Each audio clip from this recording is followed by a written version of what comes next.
Bueno, ¿qué tal? Gracias por venir.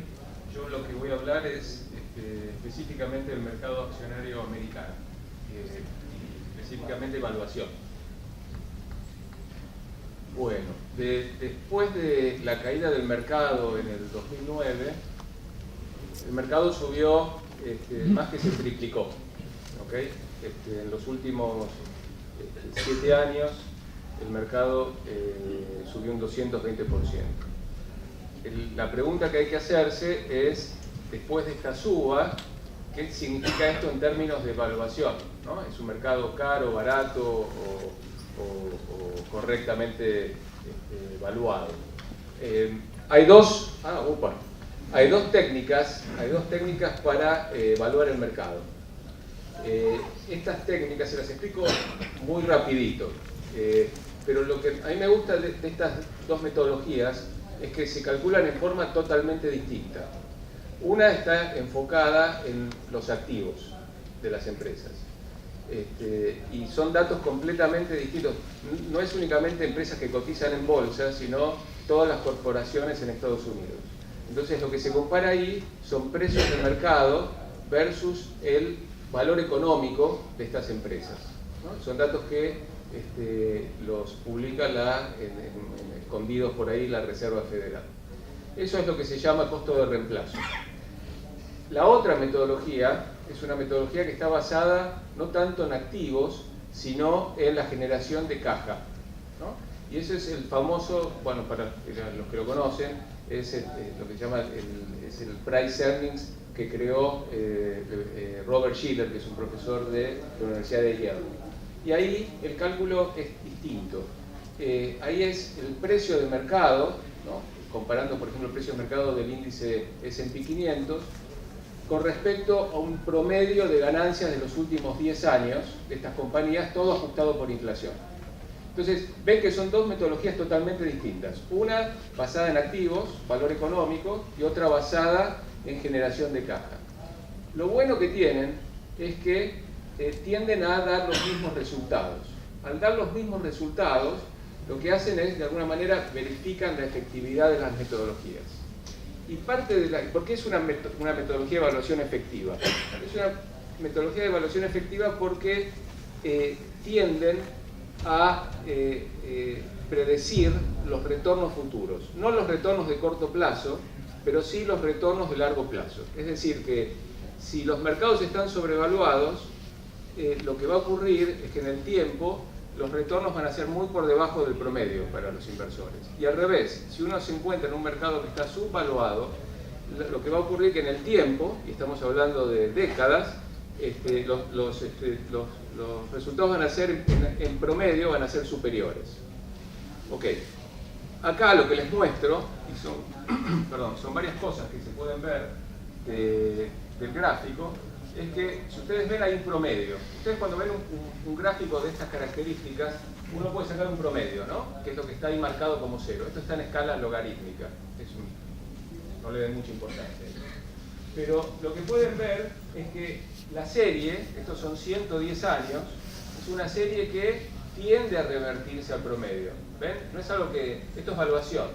No es que la evaluación sigue creciendo indefinidamente, sino que cuando pasa ciertos límites vuelve a caer y vuelve a pasar por el promedio. ¿Ok? ¿Eso lo ven? Muy bien. La otra cosa que se puede ver del gráfico es que acá lo que ven, hay periodos largos de tiempo, 10, 20 años, donde los mercados están valuados muy por encima del promedio. Pero ¿qué ocurre después? Estos periodos son seguidos por periodos también largos de tiempo, donde las valuaciones están por debajo del promedio. ¿Lo ven? ¿Ven? Acá, después de la Segunda Guerra Mundial, una época muy buena para la economía americana, donde las valuaciones terminaron siendo muy altas en 1968. Después periodos donde hubo inflación, donde la evaluación estuvo por debajo del promedio, y después desinflación, que terminó en el pico del mercado del año 2000. Entonces, acá hay varias conclusiones para hacer. Uno es que las valuaciones pueden extenderse para arriba o para abajo, pero tienden a volver al promedio. Y segundo, que los periodos de sobre o subvaluación pueden ser extensos en tiempo. No es algo que ocurre únicamente un par de años, pero puede llegar a ser 10, 20 años. ¿Okay? Ahora, el tercer punto es dónde estamos hoy. Y si ustedes ven dónde estamos hoy en términos de evaluación, estas metodologías, estamos por encima de todos los picos mercados históricos en los últimos 110 años, menos 2. 1929 y el 2000. ¿Ok? Entonces, lo que se puede ver hoy es que la evaluación es alta. Lo que tiene en común la evaluación hoy, o este periodo, con los otros, es que si uno hace, esto no está en el gráfico, pero si uno investiga, lee lo que ocurrió en estos periodos, durante todos estos periodos, libros, artículos, los inversores no es que desconocían que el mercado estaba sobrevaluado, sino que racionalizaban la alta evaluación mediante algo que creían que estaba pasando que era especial del momento. ¿Okay? Como que esa vez era distinto. Pero ustedes acá pueden ver, ¿no? Ya esto es la historia, no hay que proyectar el futuro, que después de haber picos de mercados tan altos, lo que siguió a continuación fueron caídas significativas de precios. ¿Okay? Y lo que tienen de vuelta, repito, en común, es que todos estos periodos los inversores pensaban que había algo distinto ocurriendo, que justificaba las valuaciones altas. ¿Okay? En esta época era la nueva economía, los .com, acá era también un tema de prosperidad, porque la economía americana venía creciendo mucho por bastante tiempo. Acá, bueno, el 29, todos conocen la historia. Acá en el 2007 fue con el tema de la burbuja inmobiliaria, también un mercado muy caro, y hoy estamos por encima de todos esos periodos, menos estos dos. Muy bien. Ahora, una cosa que mencionó Federico y que me parece que es particular de este ciclo, a pesar de que las valuaciones son muy altas, si ustedes ven, el crecimiento de las ventas de las empresas del S&P 500, que representan las 500 empresas más grandes de Estados Unidos, no fue nada espectacular, al contrario. Del pico de mercado que fue en septiembre del 2007 a fines del año pasado, el crecimiento total de las ventas de las empresas, en promedio, de las empresas del S&P fue 12% total. Es decir, que crecieron menos del 1,5% por año, en términos nominales. En términos reales, no crecieron, es cero. Entonces, no hay crecimiento. ¿Okay? Lo que sí tiene también de particular este ciclo es que los márgenes operativos son más altos, son muy altos históricamente. ¿Okay? Y acá lo que ven, estos son márgenes de rentabilidad después de la Segunda Guerra Mundial, ¿no? Los últimos 60 años de margen. Pero fíjense qué es lo que ocurre en los distintos ciclos, que los márgenes tienden a ser pico en algún momento del ciclo económico y después también vuelven a revertirse al promedio. ¿Ven? No es que es algo que sigue creciendo indefinidamente, pero tienden a revertirse. Y cuando se revierten, no es que se revierten un poquito, nada más, sino que la caída de los márgenes puede llegar a ser significativa. ¿Okay? Entonces, ¿qué es lo que ocurre? ¿Qué es lo que ocurre cuando las ventas no crecen y los márgenes se contraen? ¿Qué les parece que ocurre? Las ganancias caen. Las ganancias caen.